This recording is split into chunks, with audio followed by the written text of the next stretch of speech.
Halo, apa kabar pemirsa? Senang sekali saya Wiki Adrian kembali menjumpai Anda dalam program Market Review, program yang akan membahas berbagai macam isu penggerak ekonomi Indonesia. Live streaming kami dapat Anda saksikan di www.idxchannel.com dan inilah Market Review selengkapnya. Ya, pemerintah meyakini pelaksanaan program Kartu Prakerja gelombang keempat yang akan dimulai pada bulan ini akan lebih akuntabel, di mana program tersebut dinilai akan menjadi bantuan sosial di tengah pandemi COVID-19.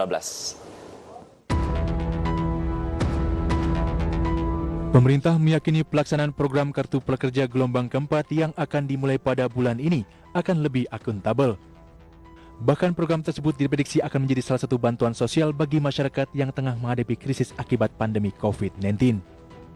Selain itu, Kementerian Koordinator Bidang Perekonomian telah menunjuk sebanyak 8 platform digital yaitu Tokopedia, Ruang Guru, Mau Belajar Apa, Bukalapak, Pintaria, Sekolahmu, Pijar Mahir, dan kemenaker.co.id. Di mana pembelian platform tersebut dilakukan tanpa melalui proses lelang akibat keterbatasan waktu dan uji coba program di masa awal wabah virus corona. Namun demikian, sejumlah pegiat anti korupsi justru menentang pelaksanaan program Kartu Prakerja yang dinilai masih memiliki banyak masalah. Salah satunya ialah mengenai mekanisme pembelian platform digital yang tidak menggunakan mekanisme pelelang pengadaan barang dan jasa. Adapun peneliti Indonesian Corruption Watch telah melaporkan dugaan maladministrasi terkait program Kartu Prakerja kepada pihak Ombudsman. Mereka berharap pemerintah dapat segera memperbaiki mekanisme yang bermasalah sebelum mulai melaksanakan rancangan tersebut. Berbagai sumber untuk IDX Channel.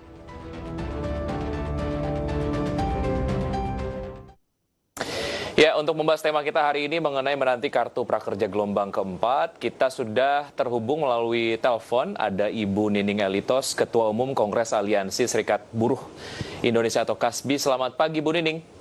Selamat pagi. Ya, terima kasih Bu Nining sudah bergabung bersama kami di Market Review. Sehat selalu ya, Bu.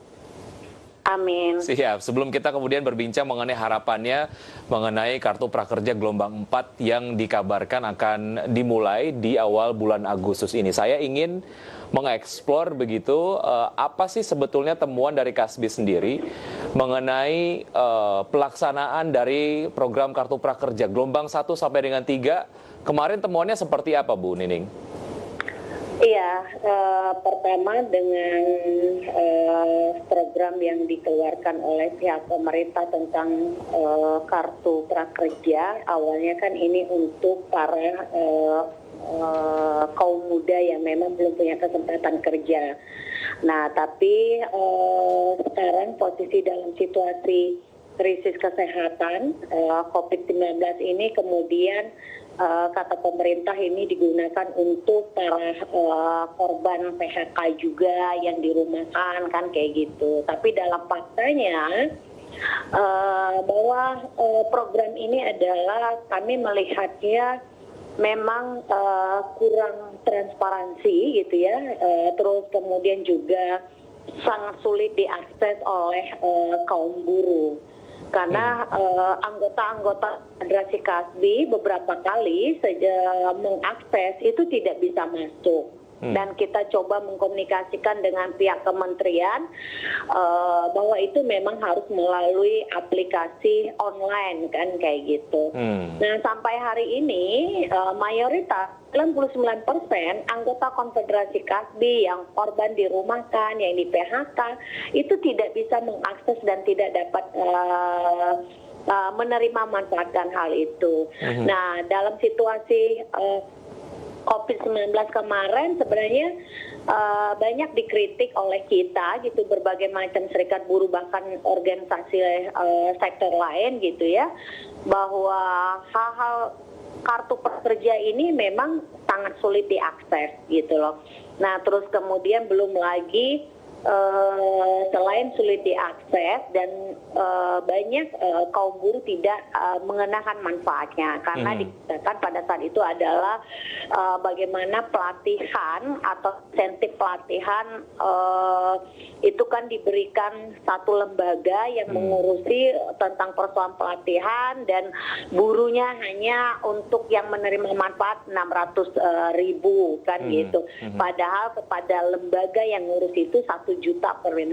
Kan tidak sebanding dengan sebenarnya kalau memang itu mau diberikan manfaat yang maksimal terhadap masyarakat. Terus kemudian juga tentang persoalan bahwa kami masih meragukan ya gitu tentang persoalan program insentif yang untuk para program KPK istilahnya, kartu prakerja gelombang 4 gitu.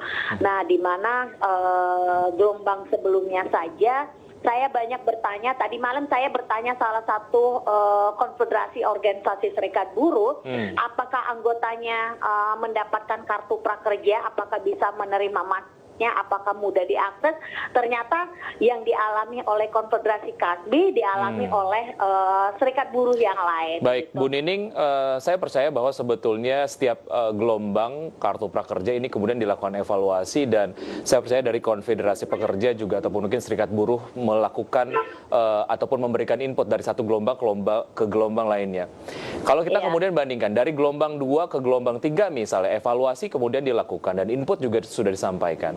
Apakah input-input itu nampaknya most likely akan terakomodir di kartu prakerja gelombang 4 ini? Nah, makanya itu yang kemudian kalau memang pemerintah ingin ada input gitu ya, ada pembenahan atas saran-saran dari berbagai macam stakeholder, misalkan serikat-serikat buruh, paling tidak adalah saya tidak melihat ada satu metode atau cara yang dilakukan oleh kementerian untuk melakukan perubahan ini. Misalkan gitu ya, mengundang serikat-serikat buruh dalam persoalan saran atau kritikannya terhadap kartu prakerja. Ini tidak ada gitu ya, gitu. Karena saya sebagai Ketua Umum Konfederasi Kasbi seringkali mengkritik baik melalui media sosial gitu ya, melalui media-media atau langsung kepada individu pejabat-pejabat negara.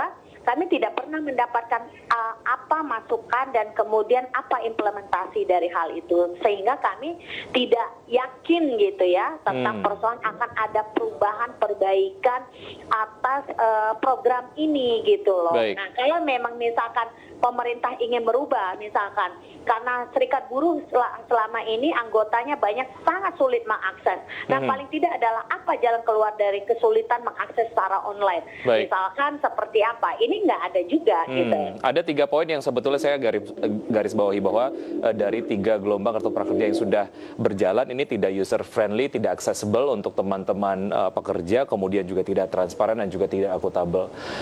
Beberapa bahasan lainnya kita akan lanjutkan usai jeda berikut ini, Bu Nining, dan bisa tetap di Market Review usai jeda. Kami akan segera kembali. Baik.